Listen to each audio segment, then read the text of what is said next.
ચલો પછી આગળ છે મધ્યાવરણ. મધ્યાવરણ એટલે mesosphere. Trust me in the exam. તો મી એ પહોંચ્યા. મી એટલે મિઝોસ્ફિયર. તો આ મધ્યાવરણ એટલે ખબર પડી જાય નામ ઉપરથી કે બરોબર મધ્યમાં આવેલું હશે. બરોબર મધ્યમાં આવેલું હશે. તો કે સમતાપ આવરણની ઉપર આપણે વાતાવરણના આશરે 50થી 80 જોઈએ. આપણે ટ્રોપોસ્ફિયરમાં શું જોયું? તો કે 0થી 18 અથવા 0થી 20 કિલોમીટર. સ્ટ્રેટોસ્ફિયરમાં શું જોયું? તો કે 18થી 50 અથવા 20થી 50 કિલોમીટર. અને મિઝોસ્ફિયરમાં શું જોઈશું? 50થી 80 કિલોમીટર. 50થી 80 કિલોમીટર જઈએ ને એટલે મધ્યાવરણ મિઝોસ્ફિયર સુધી આપણે પહોંચી જઈએ. આ આવરણમાં ઊંચે જતા જઈશું. જેમ જેમ ઊંચે જતા જઈશું એમ એક સમય એવો આવશે કે તાપમાન ઘટતું જાય છે. ઊંચે જતાં શું થશે? તાપમાન ઘટતું જાય છે. તાપમાનમાં ઘટાડો થતો જશે. પરંતુ લગભગ 80 કિલોમીટરની ઊંચાઈએ તાપમાન ઘટતું અટકી જશે. તો આ ઊંચાઈને શું કહેવાય છે? મિઝોપોઝ કહે છે. મિઝોપોઝ કહે છે. તમે એક વસ્તુ નોટ કરી કે પહેલાં એક આવરણ આવે છે પછી પોઝ આવે છે. એક આવરણ આવે છે પછી પોઝ આવે છે. એક આવરણ પછી પોઝ. ટ્રોપોસ્ફિયર, ટ્રોપોપોઝ. સ્ટ્રેટોસ્ફિયર, સ્ટ્રેટોપોઝ. મિઝોસ્ફિયર, મિઝોપોઝ. બરાબર. તો અહીંયા તો આ મિઝોપોઝ એ પહોંચી જઈએ ને તો આ વિસ્તારમાં તો હવાનું તાપમાન બહુ ખતરનાક હોય છે. કેટલું ખતરનાક? તો કે અહીંયા તો હવા અતિશય ગરમ અને એકદમ પાતળી હોય છે. ઉપર જતા જઈએ એમ તો હવા પાતળી થતી જાય છે. એ તો આપણે ઓલરેડી સમજી ચૂક્યા છીએ. અને પાતળી હવા હશે તો એ ગરમ જ હશે. ગરમ હવા હોય તો જ હોય. ગરમ અને પાતળું બે એક હારે હાલે. એ આવરણમાં આપણે 350 કિલોમીટરની ઊંચાઈની આજુબાજુ પહોંચીએ તો ત્યારે તો તાપમાન 900 ડિગ્રી સેન્ટીગ્રેડ 900 ડિગ્રી તાપમાન જેટલું પહોંચી જાય છે.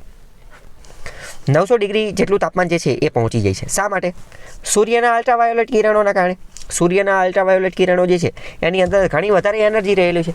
ઘણું રેડિયેશન રહેલું છે એની અંદર. ભારે તત્વોને એને કારણે રેડિયેશન રહેલું છે. એટલે તાપમાન ખૂબ જ વધારે પહોંચી જાય છે. કઈ જગ્યાએ? ઉષ્માવરણ. મોસ્ટ ઇમ્પોર્ટન્ટ કીવર્ડના આધારે સમજો કે સૌથી વધુ તાપમાન ક્યાં હોય? ઉષ્માવરણ, થર્મોસ્ફિયરની અંદર.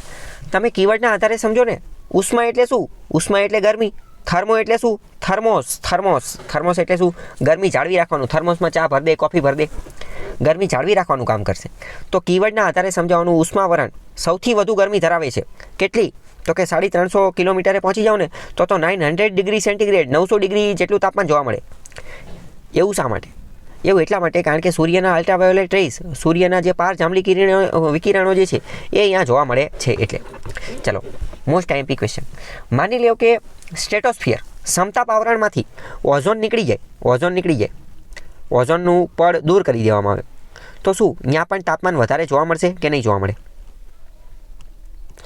તો ત્યાં પણ તાપમાન વધારે જોવા મળશે. કેમ? કારણ કે આ તો જે ઓઝોન જે છે એ પાર જાંબલી વિકિરણો અલ્ટ્રાવાયોલેટ રેઝને શોષી લે છે. સ્પોન્જ વાદળી જેમ શોષી લે છે. એટલે બરાબર. તો ખ્યાલ આવ્યો? ઉષ્માવરણ કીવર્ડના આધારે સમજવાનું. સૂર્યના અલ્ટ્રાવાયોલેટ કિરણોના કારણે સતત પ્રવાહના કારણે ઉષ્માવરણની હવાનું આયનીકરણ થાય છે. પહેલાં તો એ ખબર પડી ગઈ કે અહીંયા ગરમી તાપમાન ખૂબ વધારે હોય છે. કેટલું વધારે? 900 ડિગ્રી સેન્ટીગ્રેડ જેટલું. હવે આ જે સૂર્યના જે વિકિરણો જે છે બહુ પહેલાં સમજાવી દીધું છે. સૂર્ય જે છે એ એનર્જીનો બહુ મોટો સ્ત્રોત છે. બીજું, આપણે જ્યારે પૃથ્વીનું ઇન્ટિરિયર સમજતા હતા ત્યારે મેં તમને એક વસ્તુ સમજાવેલી હતી કે આ બધા જે પૃથ્વીની અંદરનું પેટાળ જે છે એવી જ રીતે સૂર્યનું જે પેટાળ જે છે એની અંદર અમુક રેડિયેશન એક્ટિવિટી થતી હોય. રેડિયેશન અને કન્વેક્શન એક્ટિવિટી થતી હોય. કન્વેક્શન એક્ટિવિટી એટલે શું? તો કે અંદર જે પ્રવાહ હલનચલન થતું હોય. અને રેડિયેશન એટલે શું? તો કે ચળકતું હોય. કિરણોત્સર્ગી પ્રક્રિયા થતી હોય. એની અંદરથી અમુક પ્રકારના વિકિરણો નીકળતા હોય. જેવી રીતે રેડિયમ ચમકતું હોય છે. ચમકે છે એનો મતલબ શું? કે એમાંથી ચમકતા વિકિરણો નીકળે છે. યુરેનિયમ, થોરિયમમાંથી જે વિકિરણો નીકળે છે એ. તો એવી જ રીતે સૂર્યમાં પણ આવી પ્રક્રિયા થતી હોય. અને આવી પ્રક્રિયા તીવ્ર ક્યારે બને? જ્યારે વધુને વધુ ગરમી, વધુને વધુ તાપમાન એને જોવા મળે ત્યારે એ વધુને વધુ તીવ્રતા જોવા મળે. તો આ જ પ્રકારની પ્રક્રિયા અહીંયા ઉષ્માવરણ થર્મોસ્ફિયરની અંદર પણ જોવા મળે છે. આને તમે એવી રીતે સમજી શકો કે આમાં કેવું હોય. ચાલો તમે વિચારો. અત્યારે શિયાળાનો સમય છે. તમે તાપણું કરો છો. બરાબર? તાપણું કરો છો. તો હવે તાપણું તમે કરો. તાપણું લાકડાને એવું બધું સળગાવ્યું છે. બરાબર? હવે તમે હાથ શેકશો.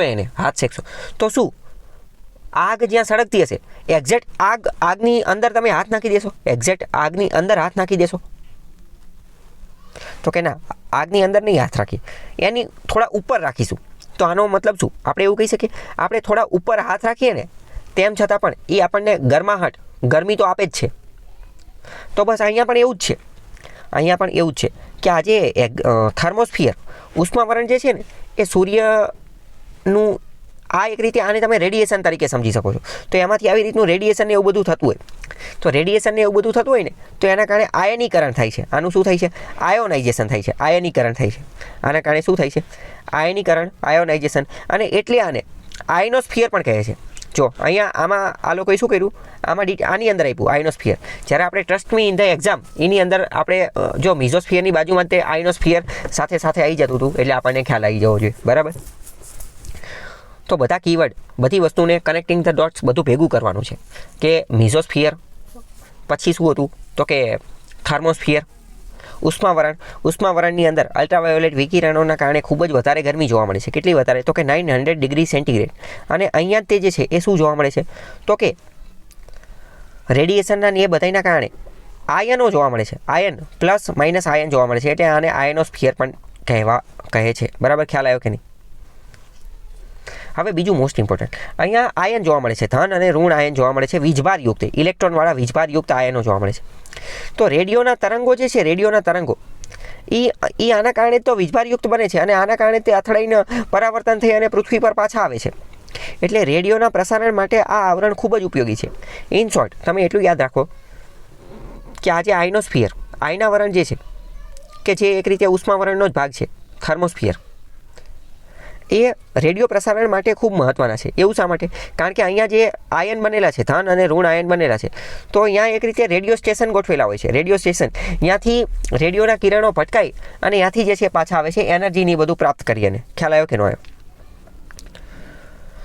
હવે બીજું મોસ્ટ ઇમ્પોર્ટન્ટ, આ આવરણમાં આ જે આયનીકરણની પ્રક્રિયા જે છે, એક રીતે તમે એવું સમજો કે આ આયનીકરણ જે છે ને અહીંયા ધન અને ઋણ આયન હોય એટલે ઇલેક્ટ્રોનને એવું બધું હોય, અહીંયા વીજળી બનવાની એવી પ્રક્રિયા થતી હોય, એ રીતની વસ્તુ જોવા મળતી હોય. બરાબર?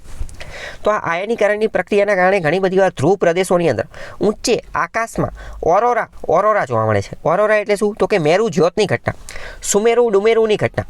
એટલે શું તો કે લીસોટા રૂપે તેજસ્વી પ્રકાશના લીસોટા રૂપે પ્રકાશ જોવા મળે છે. અમુક વાર રાતે જોવા મળે, અમુક વાર બહુ સવારે વહેલા પરોઢમાં જે છે એ જોવા મળે. કેવો પ્રકાશ તો કે બહુ બ્યુટીફુલ, વેરી બ્યુટીફુલ, ખૂબ સુંદર પ્રકારનો, ગ્રીન કલરનો હોય, રેડ કલરનો, પિંક કલરનો, કોઈ પણ કલરનો લીસોટા રૂપનો મેરુ જ્યોત, સુમેરુ ડુમેરુની ઘટના જોવા મળે છે. આ મુખ્યત્વે ધ્રુવ પ્રદેશોમાં જોવા મળે. આ કોના કારણે જોવા મળે છે તો કે આયનીકરણના કારણે, આયનોના લીધે, પ્લસ એન્ડ માઇનસ આયન, ધન અને ઋણ આયનો હોય એના કારણે. અને મેં કીધું કે આનું આમે તે ઇલેક્ટ્રોનની એની હારે પણ આને લેવા દેવા છે એટલે આ એક રીતે લાઇટ જેવું જે છે એ જોવા મળતું હોય છે. બરાબર? અમુક વાર વિકસિત રાષ્ટ્રો, ડેવલપ્ડ કન્ટ્રીઝ જે છે એ અવકાશયાન દ્વારા આ જગ્યાએ પહોંચી અને અહીંયા વાતાવરણનો અભ્યાસ કરવા માટે ને એ બધી માટે પણ પહોંચી જતા હોય છે. બરાબર? હવે જો નીચે મેં અમુક ફોટા મૂકેલા છે. શેના ફોટા છે તો કે આજે મેરુ જ્યોત, સુમેરુ ડુમેરુની ઘટના, ઓરોરા જે છે, ઓરોરા એની ઘટના આપેલી છે. બરાબર? જો નીચે એ બધી જગ્યા, આ જે ફોટો જે છે એ કેનેડા અને અમેરિકાની જે બોર્ડર જે છે એ જગ્યાનો છે. અને મેં કીધું કે આ મુખ્યત્વે ધ્રુવ પ્રદેશની આજુબાજુમાં જોવા મળે છે. બરાબર?